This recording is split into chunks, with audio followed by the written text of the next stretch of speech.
Suatu kali saudara, saya lupa tahun berapa, saya itu tiba-tiba merasa kasihan betul dengan para anggota kepolisian, ya, baik yang wanita maupun yang pria. Kenapa saya mikir itu? Kerjaan mereka cukup berat, tanggung jawab mereka nggak main-main, karena kejahatan ada di mana-mana. Apalagi kalau musim liburan, lebaran, tahun baru, macam-macam itu, mereka itu nggak bisa kumpul dengan keluarga, betul tidak? Nah, tiba-tiba saya kepikir, kapan sih bisa selesai yang namanya kejahatan ini? Karena kalau kejahatan bisa selesai, maka tugas polisi itu nggak seberat yang sekarang ini. Saya juga heran kenapa tiba-tiba diberi pikiran seperti itu. Saya terus itu kenapa? Sampai pada satu titik, tiba-tiba Roh Kudus menjelaskan satu-satunya penyebab orang melakukan kejahatan dari hal yang sederhana, misalnya judi, mabuk, terus pornografi, perjudian, semuanya hal-hal yang umum lah orang lakukan. Nah, ini nanti penting buat saudara di dalam pelayanan dimanapun saudara berada. Ternyata semua penyebab dosa itu laku, kejahatan itu disukai orang. Ternyata penyebabnya cuma satu. Kalau seorang manusia gak pernah merasa puas dalam hidupnya, kalau seorang manusia gak pernah merasa cukup, kenyang, lengkap, utuh, komplit, maka yang namanya manusia akan terus mencari sesuatu yang bisa memuaskan dia. Betul atau tidak? Saya kaget. Berarti penyebab utama semua dosa dan tindak kejahatan karena orang itu tidak pernah cukup, tidak pernah puas dalam hidupnya. Nah, saya ingin berbagi ini kepada semua saudara, ya, yang ada di sini maupun mengikuti di rumah. Milikilah keyakinan ini. Saya lupa tahun 70 berapa, Roh Kudus memberi saya keyakinan yang sangat kuat. Dengarkan keyakinan ini. Apa saja masalah yang kita temui dalam kehidupan ini, perhatikan, apa saja masalah yang kita temui dalam hidup ini, miliki keyakinan dan jawaban untuk menyelesaikan masalah itu. Jawabannya hanya ada di Alkitab. Kok nggak amin? Nggak dari tadi. Saya ulangi lagi. Ya, semua kita ikut belajar, semua kita. Ini serius. Masalah apa saja yang kita temukan dalam hidup ini, apa saja, percayalah jawabannya ada di Alkitab.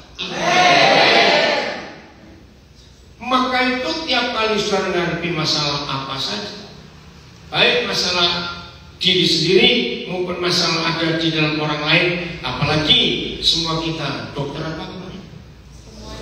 Dokter semuanya. Maka solusi dan jawabannya hanya ada di firman Tuhan. Maka setelah Roh Kudus meyakinkan saya bahwa semua sumber masalah itu karena orang tidak merasa puas, ada yang kurang dalam hidupnya, sehingga mereka cari sesuatu untuk mengisi itu. Saya mulai cari di Alkitab, di mana ayatnya yang mengatakan bahwa suatu hari orang itu pasti akan mengalami kepuasan, akan mengalami kenikmatan, rasa kenyang cukup, sehingga nggak perlu yang lain-lain. Itu penyebabnya apa atau siapa? Dengan pimpinan Roh Kudus yang sangat kagum, tiba-tiba saya menemukan ayat ini. Ayo kita buka Yohanes 14 ayat 8. Yohanes 14 ayat yang ke-8. Ayo kita baca sama-sama. 1, 2, 3. Kata Filipus kepadanya, Tuhan, tunjukkanlah Bapa itu kepada kami itu sudah cukup bagi kami.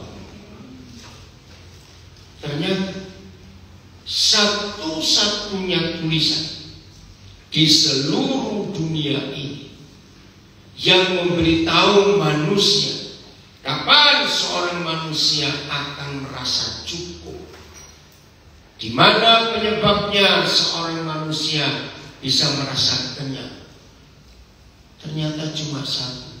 Saya kaget. Saya berkata, begitu sederhana, begitu gampang sekali. Bagaimana setiap manusia bisa merasa cukup kalau? Ayo kalau baca lagi. Kalau menemukan sedikit, masa segampang itu? Saudara bayang. Lalu tolong saudara cari di semua terjemahan. Ya, semua terjemahan. Maaf, ini yang ganti Ayu siapa namanya? Oh, ketemu ganti. Maaf. Yuk, di Alkitab, di laptopku ada apa itu? Aplikasi Sabda. Nah, coba buka aplikasi Sabda supaya kita bisa melihat beberapa terjemahan yang berbeda. Saya, nah saudara cari di banyak terjemahan maupun bahasa Indonesia di Sabda itu, kalau saya tidak salah hitung ada 14 Alkitab bahasa Indonesia dalam 14 versi yang berbeda. Ada? Ya, saya. Oke. Sabda itu bagus sekali. Nah, di dalam aplikasi Sabda itu juga ada sekian puluh bahasa Inggris yang berbeda-beda, bahasa asing yang lain, mau bahasa Prancis dan bahasa-bahasa suku. Ada puluhan. Jawa aja ada 4 versi di Sabda itu. Bahasa Dayak ada kira-kira 16 bahasa. Bagus sekali. Yang bahasa Batak ada 8 kalau saya tidak salah, karena beda-beda. Nah, miliki itu. Dan semuanya belum tahu harus tahu. Alkitab itu satu-satunya buku di dunia yang sudah diterjemahkan. Rangga, kamu lihat kemana sih ini? Ya. Saya ini kalau mengajar saya perhatikan wajah orang. Ayo semua mata harus melihat ke saya. Siapa namamu? Erik, kamu pindah supaya Anda bisa melihat saya. Saya tanya, ternyata kamu mahasiswa baru. Nah, ini tolong para pembimbing layani Rangga. Pasti ada sesuatu yang dia belum sempat terlepas. Gak apa-apa Rangga ya. Setelah kamu perhatikan. Maka itu semua yang kalau saya ngajar, mata harus melihat saya. Oke? Ini penting sekali. Nah, saudara harus percaya bahwa satu-satunya tulisan di dunia ini yang memberitahukan kepada manusia kapan seorang manusia bisa berkata cukup. Nah, kata cukup dari kenyang, puas, lengkap, sempurna, komplit, utuh. Itu di dalam kata cukup. Ternyata satu-satunya tulisan di seluruh dunia ini yang memberitahu manusia kapan seorang manusia bisa berkata cukup. Ternyata ketika seorang ayah itu hadir di hidup orang itu, ini luar biasa. Akhirnya saya mulai mencari. Lalu saya diingatkan pengalaman saya dengan ayah kandung saya. Ayah saya meninggal waktu saya umur 9 tahun. Kalau dipikir masih terlalu kecil kami ditinggal ayah. Dan memang betul. Tapi 9 tahun itu betul-betul saya merasakan kehadiran seorang ayah yang luar biasa. Nah, semua jawabannya harus ada di Alkitab. Jangan lupa konsep ini. Siapa pernah baca 1 Timotius 6? Ini kok di orang yang tidak bisa diganggu oleh dosa. Kalau orang itu bisa berkata cukup dalam hidupnya. Betul? Nah, tiba-tiba terpikir tentang dunia binatang. Coba jawab pertanyaan saya dulu sebelum kita lebih jauh. Antara manusia dengan binatang, siapa yang lebih suka dan bisa berbagi? Ayo jawab, ini penting. Antara manusia dengan binatang, siapa yang lebih bisa berbagi? Oh, ragu-ragu kok, ragu-ragu. Dari kemarin saya sudah bilang kalau kita menjawab jangan ragu-ragu. Betul. Ternyata binatang itu adalah makhluk yang sangat suka berbagi. Nanti kita akan ketemu jawabannya. Kenapa mereka suka berbagi? Yang kedua, antara manusia dengan binatang, siapa yang bisa berkata cukup? Ayo, gak usah ragu-ragu. Oke, binatang saya buktikan. Kalau mereka sudah kenyang, lalu kita suguhkan lagi makanan yang mereka suka, mereka makan? Kalau kita bungkus,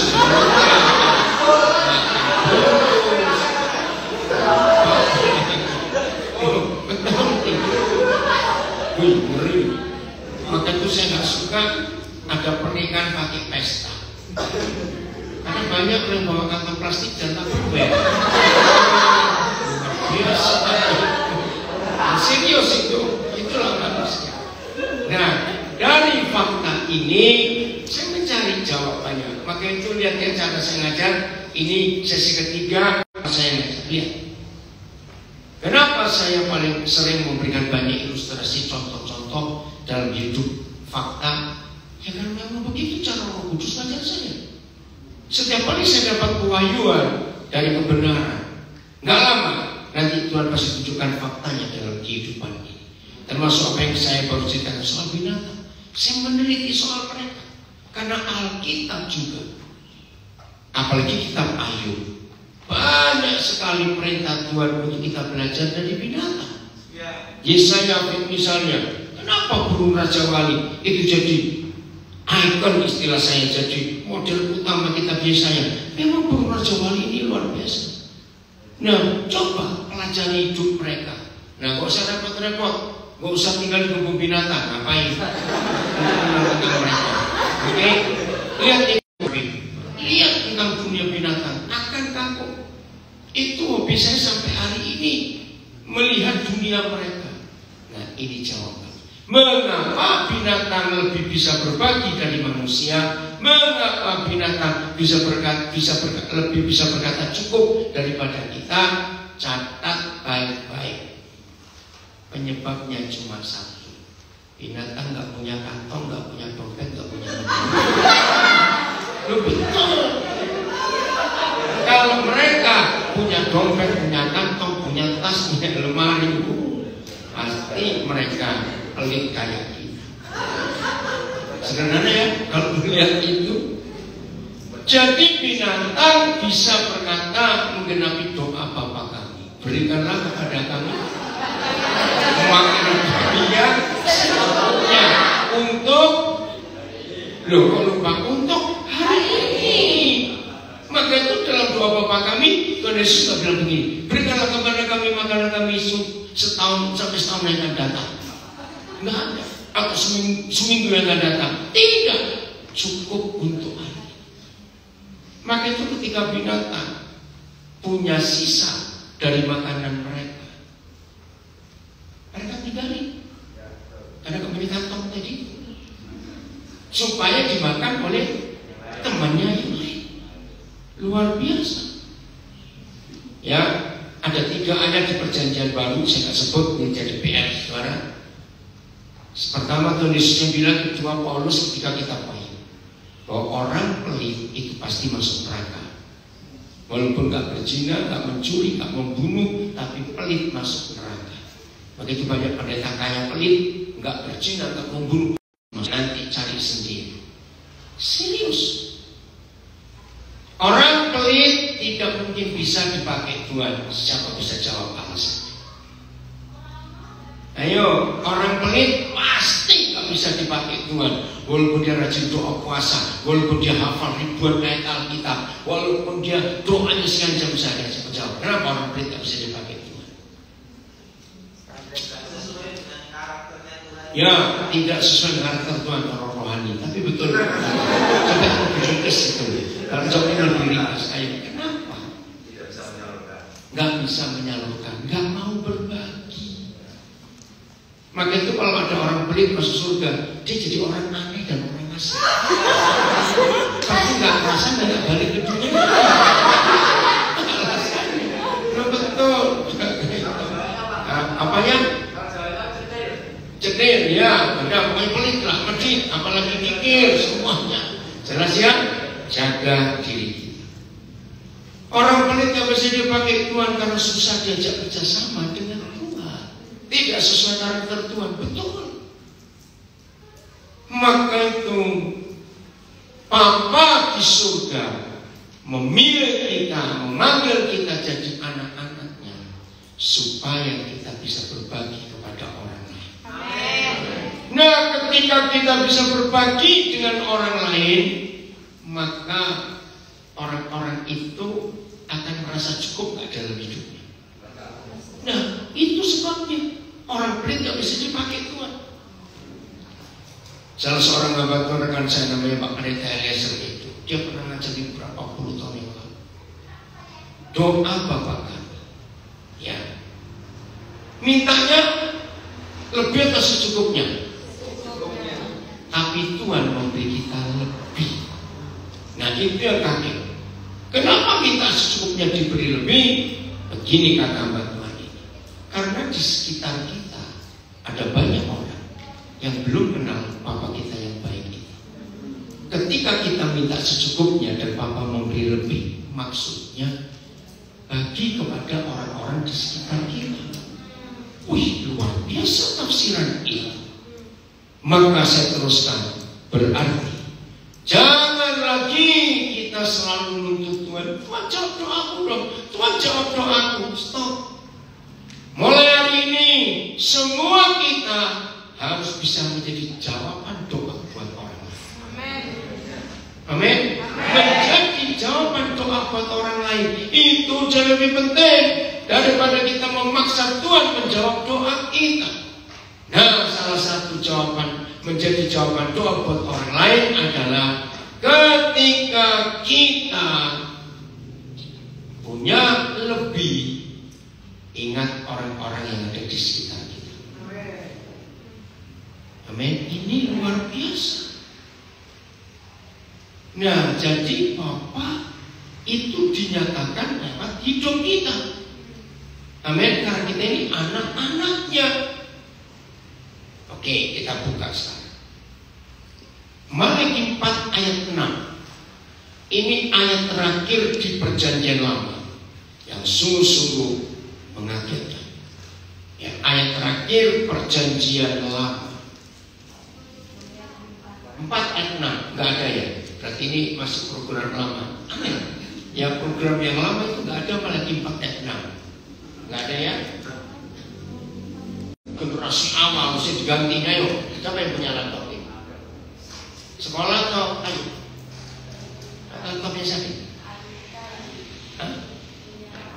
Oh, punya ayah sendiri. Kalau punya Jabir yang punya kampus, penting sekali. Ya udah, kita baca di Alkitab masing-masing. 1, 2, 3.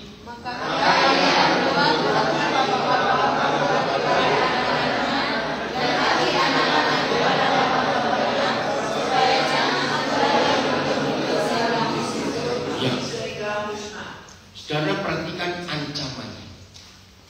Saya pertama membaca ayat ini, saya tuh gak percaya Tuhan itu mengancam. Dia mengancam gak kalau kita baca Malaki 4 ayat 6 ini? Apa ancamannya? Coba ulangi lagi. Ayo, apa ancamannya? Memukul bumi. Kenapa Tuhan mengancam? Coba baca lagi. Kalau gereja tidak buat apa? Ayo, kalau gereja tidak buat apa, Tuhan mengancam. Iya, kalau gereja tidak memulihkan hubungan ayah dengan anak-anaknya, sehingga anak-anak hubungannya tidak baik dengan ayahnya. Nah, terus terang waktu saya pertama dapat revelation pemahaman ini, saya bilang, Masa sih Tuhan sesederhana itu engkau akan memusnahkan bumi hanya gara-gara ayah melukai hati anaknya? Nah itu terus terang buat saya sulit. Nah apalagi saya dari kecil tidak pernah disakiti hati saya oleh ayah, karena dia ayah yang baik. Buat saya ini sulit diterima. Apalagi zaman itu saya belum tahu banyak, karena saya belum masuk dalam pelayanan. Masa sih ada ayah sekejam itu? Saya belum tahu. Ternyata ada. Nah, lihat Kolose 3:21. Dan Kolose Daya. Kolose 3:21 kita lihat. Wah, saya lebih kaget lagi melihat ayat ini. Siapa yang bisa melukai hati anak? Ya, baca Kolose 3:21. 1, 2, 3. Stop. Suara pria mana? Kamu akan jadi calon bapak penting. Semua baca yang kuat suaranya. 1, 2, 3.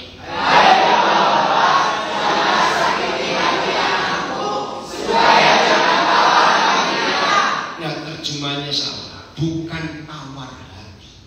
Nanti saya akan buktikan.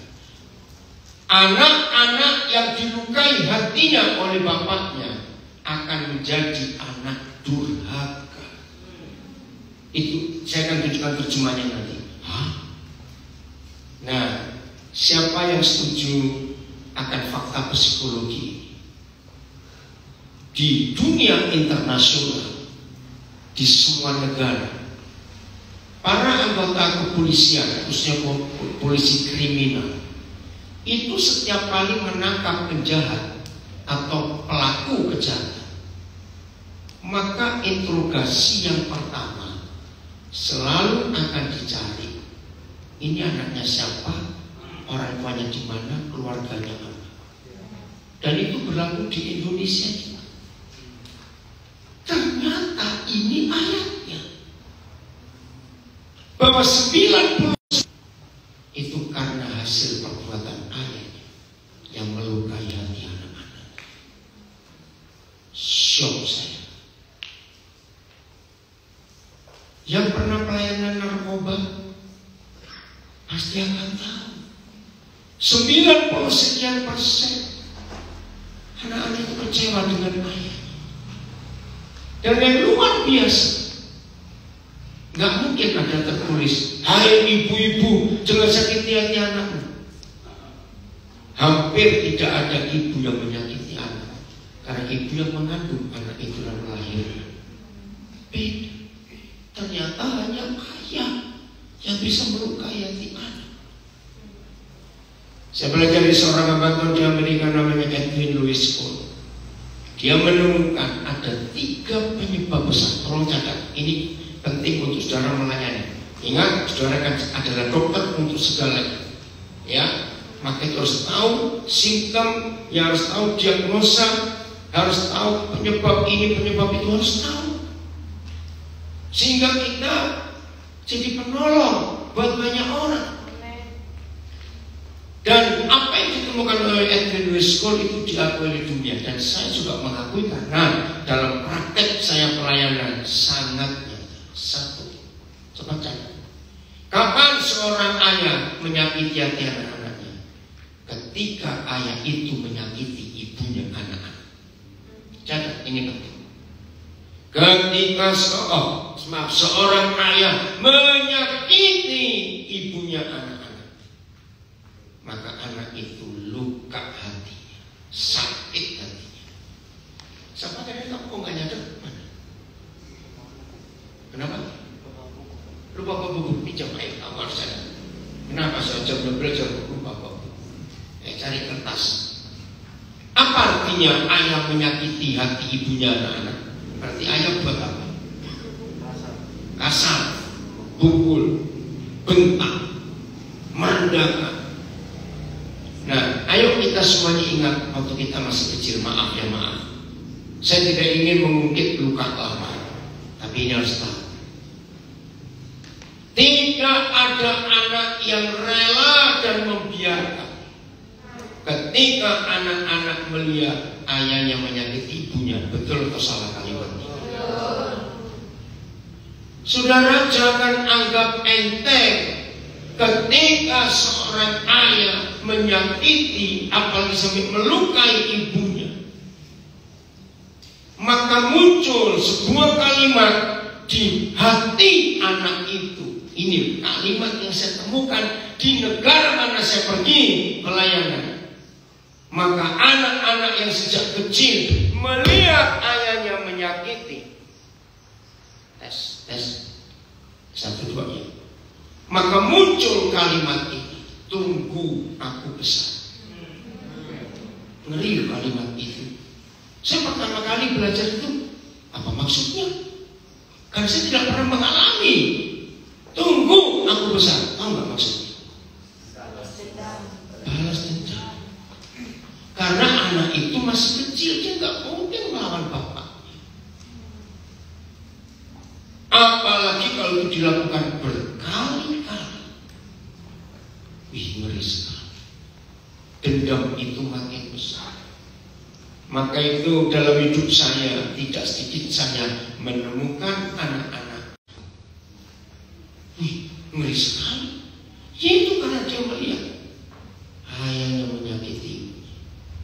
Nomor 2. Kapan ayah menyakiti hati anak sehingga terluka?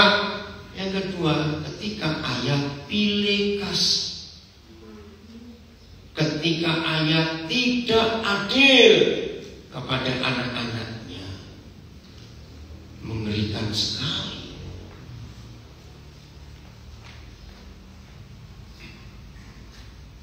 Maaf, saya cuma tanya, kalian saudara setuju dengan pendapat ini dari Etienne Louisbourg? Ayah akan melukai hati anak kalau ayah itu pilih kasih atau tidak ada. Ngeri sekali. Yang ketiga, kapan ayah melukai hati anak? Ketika ayah ingkar janji. Ketika ayah ingkar janji, maka anak-anak terluka. Siapa yang percaya kalimat ini? Janji seorang ayah kepada anaknya itu janji mati. Ngerti nggak? Ngerti artinya janji mati? Dipegang betul. Karena buat anak-anak, ayah itu hebat, nggak mungkin bohong. Maka itu ketika ayah ditagih janjinya oleh anaknya, terus ayah jawab, aduh nak, papa cuma guyon waktu itu. Bergurau, makin sakit hati. Nah, saya mulai cari ayatnya. Di mana saya bisa menemukan fakta ini? Ternyata ada lagi. Maka itu bagi saudara yang belum yakin, maaf, seperti keyakinan saya terhadap firman Tuhan, saya punya keyakinan ini. Firman Tuhan itu otoritas tertinggi. Bukan cuma untuk hidup kita, bukan cuma untuk dunia, tapi untuk alam semesta. Tidak ada yang mungkin, saya berkata, bisa salah dalam menerjemahkan, tapi tidak akan salah dalam isi dan kuasa. Itu Alkitab. Oh, saya tadi ketinggalan karena minta ayat tadi ya. Alkitab ini satu-satunya buku yang sudah diterjemahkan ke dalam lebih dari 4.000 bahasa di dunia. Dan data itu ada di Lembaga Alkitab Internasional di Colorado Springs. Nah, waktu saya mendapat data itu, satu-satunya negara di dunia yang terjemahan Alkitab sekali. Maka itu bangga kita jadi bangsa Indonesia. Tidak ada buku lain yang pernah diterjemahkan sampai dalam 1.000 bahasa saja, tidak ada. Alkitab ini 4.000 lebih. Luar biasa. Siapa bisa menandingi? Inilah fakta dari kebenaran itu. Maka itu iman saya nggak akan bisa digoyahkan.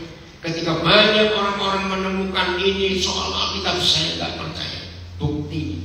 Oke, nyimpang sedikitnya supaya kita belajar. Mengapa negara-negara di dunia itu bisa eksis, bisa nyata sampai hari ini? Kalau untuk Indonesia tahun ini 76 ya. 77. Amerika merdeka 4 Juli 1776, seberapa ratus tahun.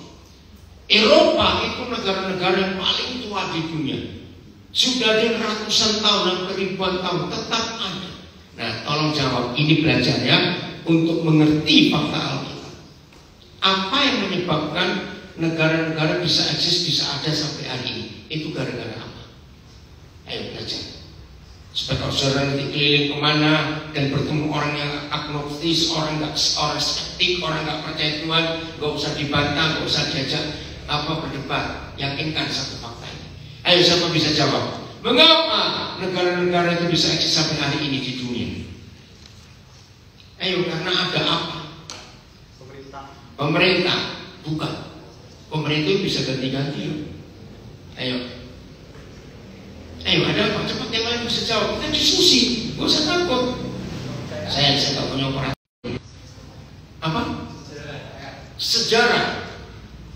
Hampir betul. Suara apa? Ada rakyat. Sejarah mana? Ayo, apa lagi? Ya, suara apa aja? Ada bapak. Ada founding fathernya, ada pendirinya, bukan? Oke, saya jawab sendiri. Ada undang-undang dasar. Ada konstitusi. Betul? Kalau tidak ada konstitusi, nggak ada negara di dunia. Bubar negara. Pertanyaan. Konstitusi, undang-undang dasar setiap negara itu bentuknya apa? Bentuknya, cepat jawab. Hukum bukan isinya, bentuknya. Buku, hampir betul. Coba naik lagi, betul. Enggak harus berupa buku. Tulisan, itu susah. Betul enggak? Tulisan. Oke, sekarang buka 2 Timotius 3:16. Nah, ini ayat yang luar biasa. Jadi kalau saya diskusi dengan orang-orang yang benci Tuhan, nggak percaya Tuhan, setelah saya pakai bukti ilmu pengetahuan, sains, jurnal, maka akhirnya saya akan bacakan ayat ini. Dan ternyata luar biasa. Baca kalimat pertama bunyi. Stop. Saya akan ambil kalimat segala tulisan. Dalam bahasa Inggris disebut literature, literatur. Yang belajar sains, ilmu pengetahuan tentang apa saja, maka para saintis, para ilmuwan itu selalu ngomong, kamu pakai literatur siapa? Kamu baca tulisan siapa? Ilmu pengetahuan tidak akan jadi sebuah ilmu kalau tidak ada fakta tulisan. Nah, waktu saya mempelajari ini saya berpikir, di dalam dunia mereka, dunia ilmu pengetahuan, ada istilah yang bagus. Kalau mereka menemukan tulisan kuno, tulisan pokoknya tulisan, dan itu pekerjaan para arkeolog. Ilmunya namanya apa? Arkeologi. Itu pekerjaan mereka, suka gali-gali tanah, bongkar-bongkar situs kuno. Nah, kalau mereka menemukan tulisan, entah di atas kulit, di dalam daun, seperti di Bali daun lontar, atau di dalam tanah liat atau di batu, atau oleh para arkeolog itu, maka mereka tidak boleh memperdebatkan ini tulisan dari agama apa, kitab suci apa, tidak boleh. Pokoknya itu tulisan. Dan setiap kali mereka menemukan tulisan atau literatur, mereka harus percaya bahwa ini ilmu pengetahuan. Lalu kalimat ini yang saya suka dalam dunia mereka. Seandainya kita menemukan tulisan dari setan sekalipun, kita tetap harus menerima bahwa itu tulisan. Wih, waktu saya baca itu, saya makin kuat mempercayai. Kalau ada kata segala, itu artinya semua. Berarti dari Kejadian sampai Wahyu. Ulang, baca yang kuat. 1, 2, 3. Tuhan bermanfaat untuk satu, dua, menyatakan tiga, empat. Inilah dahsyatnya segala tulisan yang diilhamkan oleh Tuhan. Saya lanjutkan, ini penting untuk kita diskusi, bukan debat. Setiap orang bisa dinyatakan lulus S1, S2, S3. Bahkan seorang profesor pun akan dinyatakan dia guru besar. Itu karena apa? Siapa yang menentukan bentuk apa? Barang apa? Ya apa namanya? Buku. Betul? Semua orang kuliah pasti diwajibkan baca buku. Di dunia sama konsepnya, tidak boleh diperdebatkan ini tulisan siapa. Sebab buku-buku yang disahkan oleh semua kampus hanya ada dua penyebabnya. Satu, sudah dibuktikan bahwa tulisan orang itu benar, percobaannya sudah ada. Yang kedua, kalau orang sekarang mempelajari tulisan orang-orang itu dan mereka praktekkan dan ternyata hasilnya ada, maka buku itu diakui. Nah pertanyaannya, perlu nggak saudara yang kuliah S1, S2, S3 perlu kenal penulisnya? Lalu saya tanya, perlu tidak? Enggak, udah mati kok perlu ketemu di mana? Sama jawabannya perlu. Lo betul tidak? Kita nggak perlu kenal yang nulis. Apalagi sudah ratusan tahun yang lalu. Mau ke kuburannya pun gak akan jawab dia. Yang kedua, apakah perlu saudara membuktikan dia itu penulisnya? Kenapa percaya? Karena sudah ada buktinya. Yang ketiga, apakah perlu mencari buku aslinya, tulisan aslinya orang itu? Nggak ada. Dosen-dosen penguji sebodoh itu harus yakin dulu. Nah, begitulah jawaban saya kepada orang-orang skeptik. Kamu kan nggak pernah tahu Yohanes itu siapa, Paulus itu siapa. Musa saja kamu nggak pernah ketemu. Buat saya akan jawab seperti jawaban dunia ilmu pengetahuan. Musa nggak perlu kita kenali. Yang penting tulisannya berlaku sampai hari. Kita itu bisa dibuktikan sampai hari ini. Ini hebatnya tulisan. Saya percaya kalau semua saudara, baik yang di sini, saya bertemu langsung dengan saudara-saudara semuanya maupun yang ikuti di rumah, dan saudara punya keyakinan ini terhadap Alkitab, kebenaran. Satu-satunya buku yang disebut kebenaran, the truth, itu nggak ada buku lain kecuali Alkitab. Nggak perlu disanggah karena sudah ada bukti. Kalau disertasi perlu disanggah karena dia dokter. Untuk diperdebatkan, untuk dibanting, untuk ini luar biasa. Tapi kebenaran nggak perlu. Kebenaran itu benar. Benar itu nggak perlu membela diri. Waktu akan membuktikan. Itu hebatnya Alkitab. Bersimpan. Ya, jadi saya nyimpang dikit daripada topik, tapi ini fakta. Segala tulisan yang diilhamkan oleh Tuhan berguna untuk 4 hal tadi. Hebat sekali tulisannya. Maka itu kalau ada orang hidup menyimpang dari 4 hal itu, jawabannya gampang. Berarti orang itu tidak mau menurut tulisan yang diilhamkan Tuhan. Maka itu hidupnya kacau dan berantakan.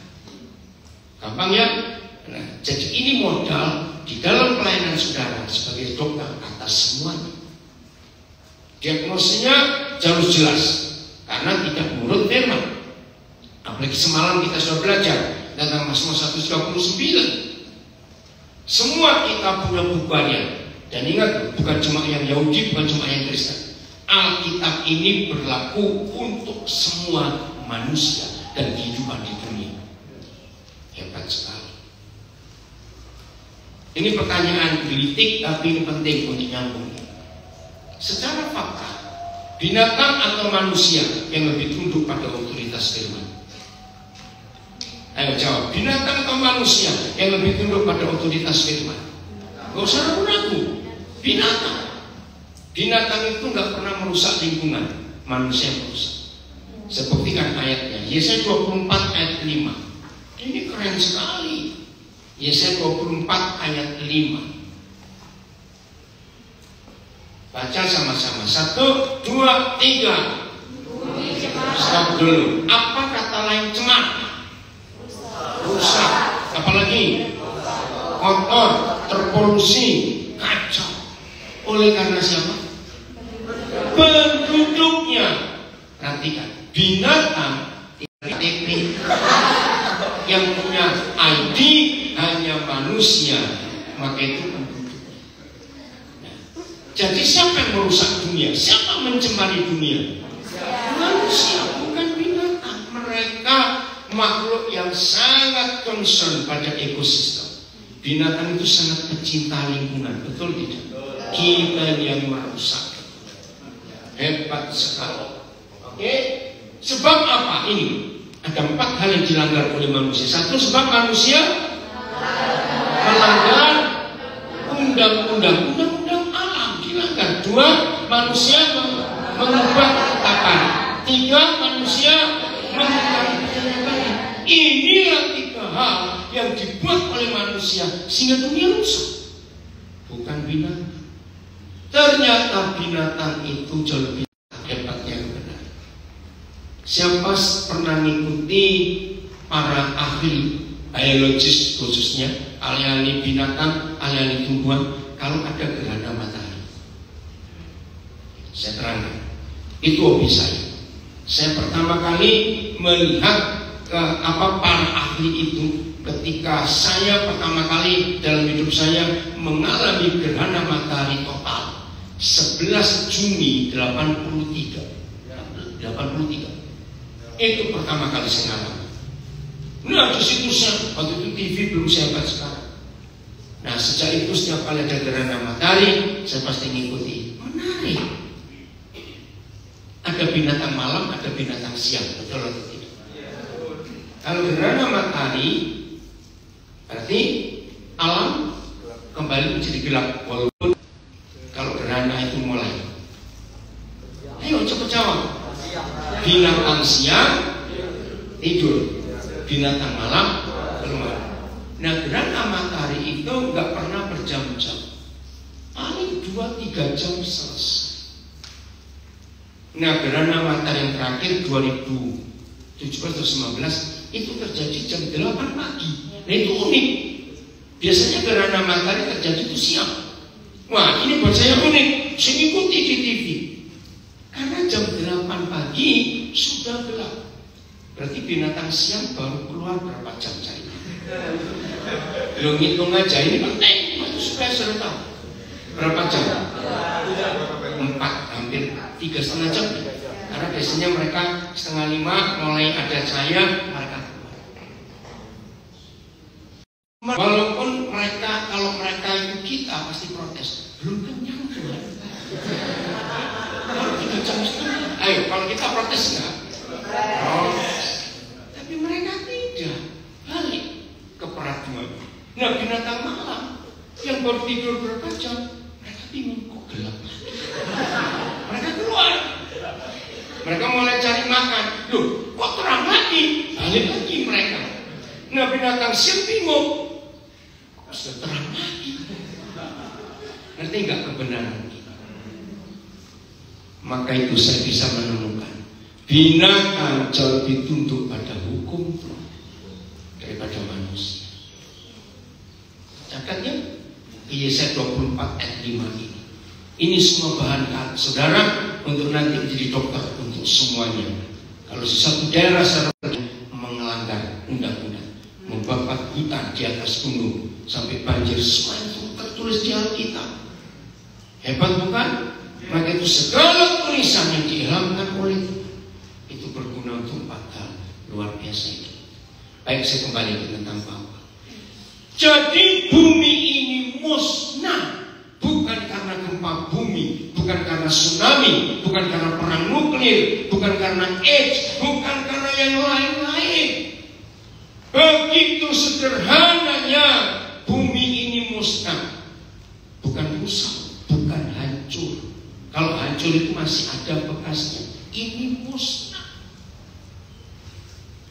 Ternyata satu-satunya tulisan di seluruh dunia ini yang pernah ditemukan oleh manusia hanya Malaikat 4 ayat 6 yang memberitahu manusia penyebabnya. Kalau semua ayat dirusak dengan cara menyakiti anak-anaknya, masa seperti itu? Ya itu tadi saya buktikan 90% penyebab kriminalitas terjadi dengan semua bentuknya ternyata karena dari rumah anak-anak itu disakiti oleh ayah. Saya berikan fakta lagi. Sepengetahuan kita semua, antara ayah dan ibu, maaf ya, siapa yang lebih banyak hancur dan rusaknya itu? Suami atau istri? Suami. Ayah. Ada istri salah, tapi suami itu lebih banyak, ayah itu lebih banyak. Karena setan tahu. Maka itu saya punya istilah ya, termasuk tadi saya 24 ayat 5. Ternyata setan-setan itu lebih teliti, lebih rutin, lebih rajin baca Alkitab daripada kita. Dalam apa saya bisa berkata begitu? Karena mereka tahu ayat-ayat yang vital itu mereka pakai untuk merusak. Kita nggak tahu. Maka kita harus bertobat. Bukan belajar dari setan. Salah. Serius, mereka itu lebih teliti baca Alkitab. Saya sampai melihat apa yang mereka buat. Dan itu ada tertulis semuanya di kitab suci. Saudara, ternyata pengaruh ayat.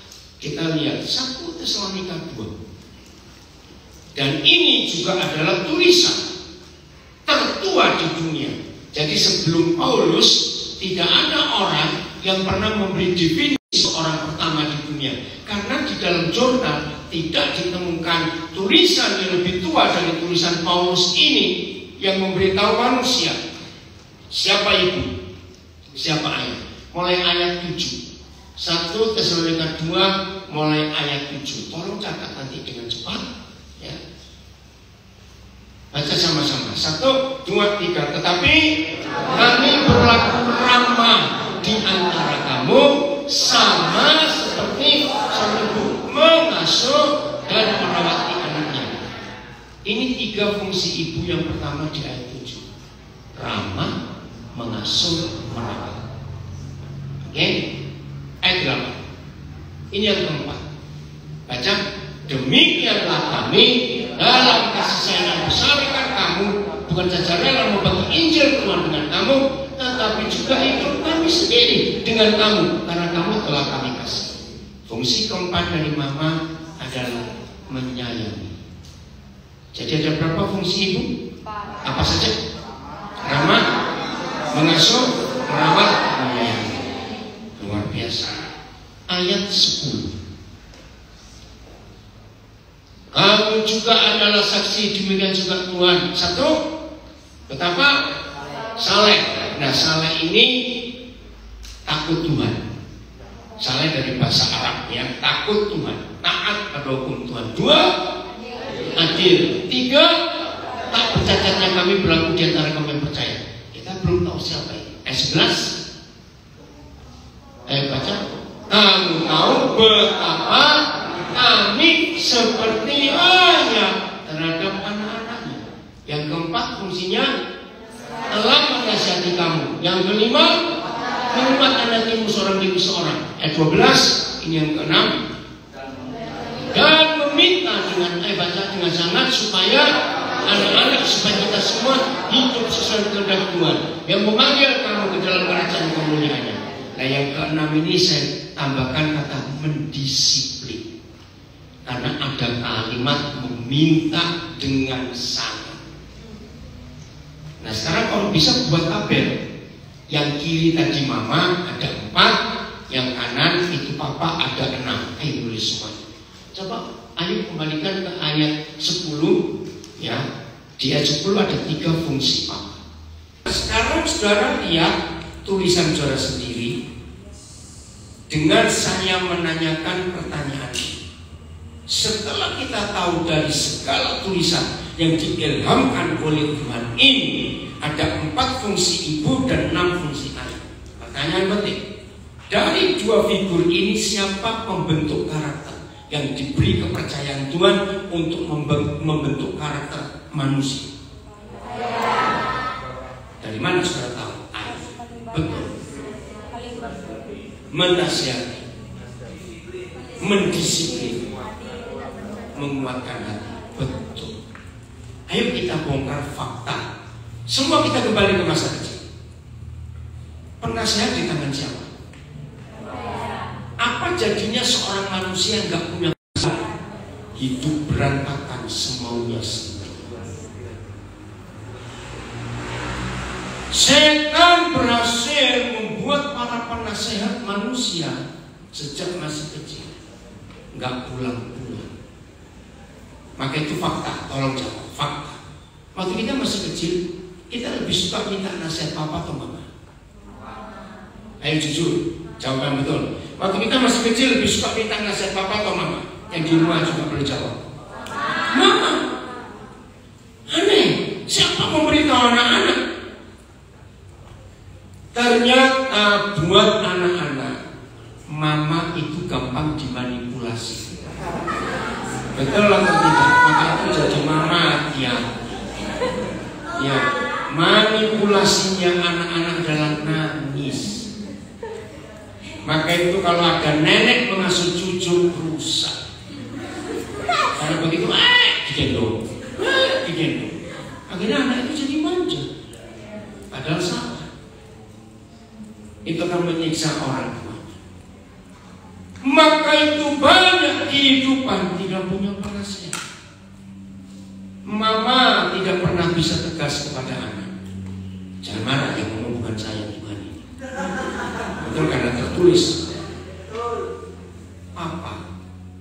Yang kedua, apa jadinya kalau anak-anak tidak punya figur yang membuat hatinya kuat, menguatkan hati? Oke, saya beri contoh. Dalam kata kalimat anak muda, pernah dengar kata kamu gak pede, kamu itu gak pede. Artinya apa itu? Gak percaya diri, self confidence-nya tidak ada. Ternyata itu karena kehadiran seorang papa. Coba dengar kalimat pendek. Sebuah kalimat pendek yang diucapkan oleh seorang ayah kepada anaknya. Kamu bisa, kamu bisa. Dahsyat gak kalimat pendek? Dahsyat sekali. Saudara, pertama saya belajar ayat ini, saya bilang, Tuhan kau luar biasa. Siapa pernah melihat fakta ini? Nah ini contoh. Saya dapat buah saya dititipkan Pak. Kalau ada seorang ayah lagi main dengan anaknya yang umur setahun lebih atau 2 tahun, tergantung apa fisiknya. Lagi main dengan ayahnya, entah anak perempuan, entah anak laki. Terus dilempar, takut atau minta lagi? Saya takut atau minta lagi? Ini yang saya temukan di ayat ini. Tapi mama kan teriak-teriak, jangan lagi melahirkan dia. Nah saya menemukan fakta ini. Kok bisa anak-anak itu gak takut?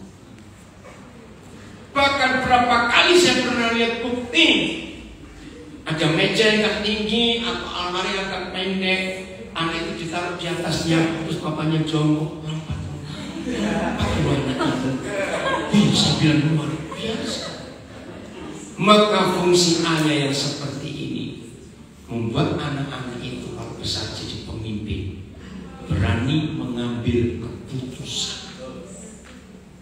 Maka itu saya melihat fakta dalam hidup. Ketika anak-anak bertumbuh tanpa figur ayah, maaf ini cuma contoh, ditanya gampang, apa ditanya susah. Nya panjang. Pernah ketemu orang seperti itu? Kalau saya menemukan orang seperti itu, saya bukan pasti nggak ada figur ayah waktu masa kecil. Tapi dia takut salah. Kehadiran seorang ayah itu membuat anak-anaknya nggak takut berbuat salah, bukan nggak bisa, bukan boleh berbuat salah, tidak. Itu hebat sekali. Mendisiplin. Apa yang terjadi kalau anak nggak disiplin sejak kecil? Hancur hidupnya. Dia jadi pengacau untuk orang di sekitarnya. Saudara-saudara tahu betapa hebatnya fungsi ayah, yang sungguh-sungguh buat kita kagum. Betapa Tuhan itu luar biasa. Saya kembali ke 3 fungsi yang pertama. Takut Tuhan saleh, adil. Saya nggak perlu bahas banyak, tapi yang ketiga, saya beri pertanyaan. Waktu kita masih kecil, tolong jawab jujur. Bagi yang belum pernah tahu pertanyaan ini, saya tahu saudara bisa jawab karena saudara ngalami. Kenapa saya punya keyakinan ini? Karena saya buktikan betapa dahsyatnya tulisan yang dihilangkan oleh Tuhan ini. Begini, waktu kita masih kecil, kita lebih mudah memaafkan ibu kita atau ayah kita kalau mereka menyakiti kita atau bersalah kepada kita. Ini ajaib. Semua orang belum pernah baca tulisan Paulus, tapi sejak masih kecil manusia sudah tahu memaafkan ibu itu wajib. Tapi ayah tunggu dulu. Saya kaget. Betul, kami terima, tapi jangan ayah yang salah. Oh iya. Maka itu apa fungsi ketiga dari seorang ayah? Tak bercacat. Jadi di hidup semua anak, ayah gak boleh salah. Wih, luar biasa. Lagi sekali hanya Alkitab yang mencatat ini, bukan yang lain. Yakin ini kebenaran? Saya beri hal kecil lagi contoh. Ini ketiga kali saudara baru mendengar saya ngajar. Ini pengalaman yang luar biasa dari Roh Kudus. Saya bersyukur dengan cara saya mengajar seperti ini. Kenapa? Karena saya sering diminta untuk mengajar di banyak kelompok yang bukan Kristen. Saya pemberi makalah, pemberi seminar yang macam-macam. Nah, saya tidak pernah bisa pakai buku apa saja selain Alkitab. Nah, setiap kali saya memberi ceramah, seminar, apa saja, wajar nggak kalau pesertanya tanya, Bapak pakai buku apa? Pakai pustaka apa? Wajar nggak mereka tanya? Wajar. Saya jawab, maaf. Satu-satunya pustaka yang saya pakai adalah kitab Injil. Dan saya yakinkan mereka, kitab Injil bukan hanya untuk orang Kristen, orang Yahudi, tapi untuk semua orang. Dan saya yakinkan mereka, maaf, dengan ibu bapak mendengar apa yang saya ceritakan, ibu percaya nggak bahwa ini fakta itu? Saya nggak bilang kebenaran. Iya, Yesus. Zaman itu sebelum ada handphone, saya banyak beri Alkitab. Kalau mereka minta, saya akan kasih. Dan cuma masalahnya kalau mereka sudah pulang, terus mereka telepon saya, Pak, tadi di halaman berapa? Di halaman berapa? Keren, saudara. Maka saya akan untuk mereka coba buka. Paling depan ada daftar bukunya, yang buku ini coba lihat. Wih, mereka antusias. Saya bersyukur bisa meyakinkan mereka bahwa ini tulisan, nggak peduli siapa yang nulis. Maka itu lihat cara saya ngajar. Apa saya nyebut buku-buku yang lain? Nah, saya jawab, tidak, semua ada di Alkitab. Dan saya bersyukur untuk kepercayaan Tuhan yang luar biasa. Maaf, bahkan saya ikut. Lalu selama cuma 30 menit, 40 menit, dia khotbah 5 buku.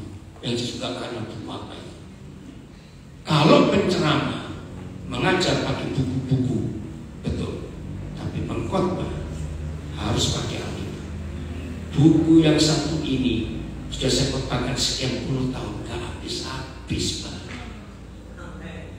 Untuk apa kita tambah buku yang lain yang buah pikiran dan tulisan manusia? Maaf. Ini keradikalan saya terhadap firman Tuhan yang gak mungkin akan digoyah. Nah, sekarang kita tahu, nanti yang durhaka di sesi berikut. Kita tahu betapa hebatnya kehadiran seorang ayah di hidup kita yang bisa membuat kita merasa cukup dan gak perlu yang lain. Ayo kita menghampiri Tuhan.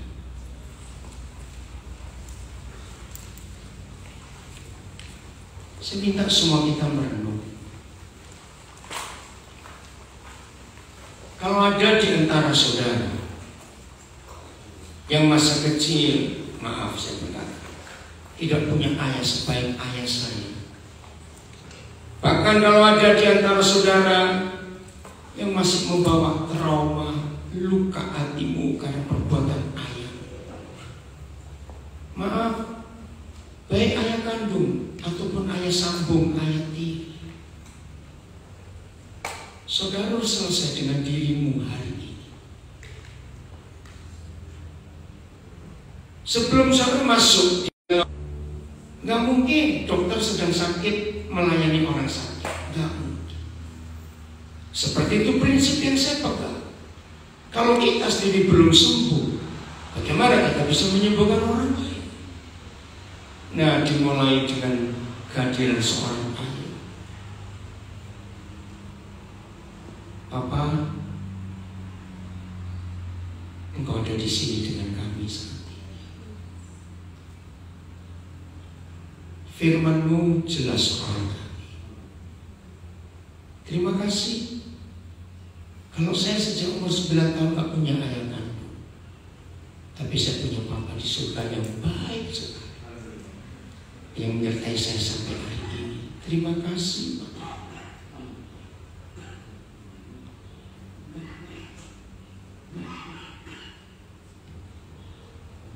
Hari Rabu yang lalu, salah seorang anak saya menanyakan kepada saya sebuah pertanyaan yang sangat indah.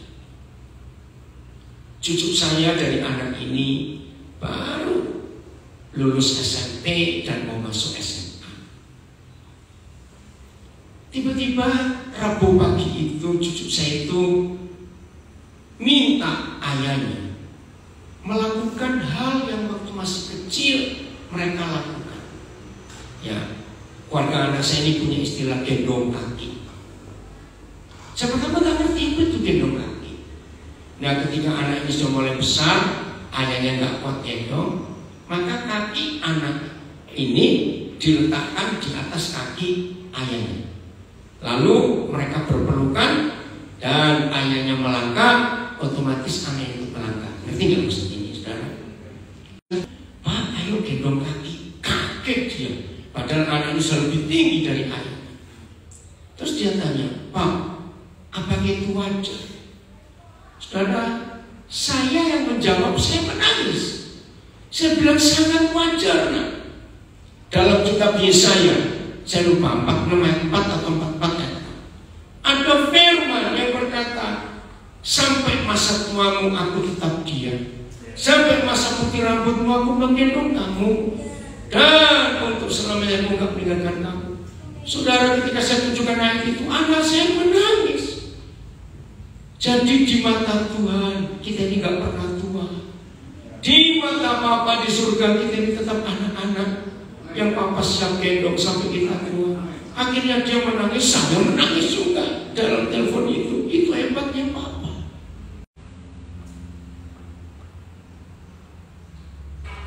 Tidak perlu kau cari ayahmu ada di mana, tapi ampuni dia. Ampuni dia. Saya berkata, pasti waktu ayahmu masih kecil, kakekmu memperlakukan hal yang sama yang dia lakukan kepada kita anak-anaknya sekarang. Maka itu putus rantai setan ini sekarang juga dalam nama Yesus. Putus. Ampuni ayahmu. Kalau kalian kalian sudah nggak pernah ketemu sekian tahun, nggak usah dicari. Ingat, saudara-saudara punya Bapa di surga yang luar biasa. Yakinkan itu. Dan sekarang saya berdiri, Bapa urapi saya, sakit ini, urapi saya. Anak-anak, setelah Papa dengar firman ini, setelah ayah dengar firman ini, Bapak dengar firman ini, Bapak mengaku salah. Karena waktu masih kecil, Bapak gak pernah dengar hal seperti ini. Maka itu Bapak bertindak kasar, jahat, kejam kepada kalian. Kalian aku lukai dengan cara melukai ibu. Ampuni Bapak. Anak-anak, maafkan ayah, maafkan. Dan terimalah kesembuhan itu dalam nama Yesus. Tuhan menyembuhkan saudara. Bapak sudah sembuhkan saudara. Sejak saya mengerti kebenaran tahun 70-an yang lalu, saya karena kata Bapak dalam bahasa Indonesia itu belum tentu ayah. Karena dalam bahasa Indonesia, laki-laki yang kita hormati walaupun lebih muda dari kita panggil Bapak. Maka itu sebenarnya Papa. Kalau waktu kecil saudara panggil dia ayah, panggil dia ayah. Kalau saudara waktu masih kecil panggil ayah kandung itu papi, panggil dia papi. Sama. Terima kasih Papa untuk kesembuhan ini. Dan jangan meninggalkan ruangan ini untuk kita istirahat sebentar dengan kekecewaan yang belum selesai. Terima kasih Bapak yang baik. Terima kasih. Saya minta Bapak Roni